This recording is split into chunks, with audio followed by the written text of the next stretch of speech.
সমাস। দ্বন্দ্ব সমাসে উভয় পদের অর্থ প্রাধান্য পায় এবং ব্যাস বাক্যে ও এবং আর থাকে, যেমন মা ও বাবা, মা বাবা। কর্মধারয় সমাস। কর্মধারয় সমাসে পরপদের অর্থ প্রাধান্য পায় এবং ব্যাস বাক্যে যে, যিনি, ন্যায় ইত্যাদি কথাগুলো থাকবে, যেমন যিনি জজ, তিনি সাহেব, জজ সাহেব। চাঁদের ন্যায় মুখ, চাঁদ মুখ। তৎপুরুষ সমাস।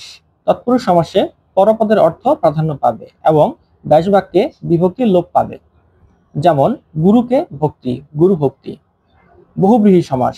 বহুব্রীহি সমাসে অন্য কোনো ভিন্ন অর্থ প্রাধান্য পাবে এবং ব্যাস বাক্যে যার, যাতে ইত্যাদি থাকবে, যেমন বহুব্রীহি আছে যার, বহুব্রীহি।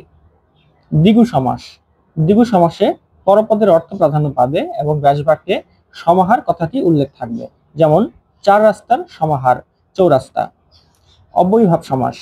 অব্যয়ীভাব সমাসে পূর্বপদের অর্থ প্রাধান্য পাবে এবং ব্যাস বাক্যে অভাব, পর্যন্ত, সাদৃশ্য, সামীপ্য ইত্যাদি থাকবে, যেমন আমিষের অভাব, নিরামিষ। পা হতে মাথা পর্যন্ত, আপাদমস্তক।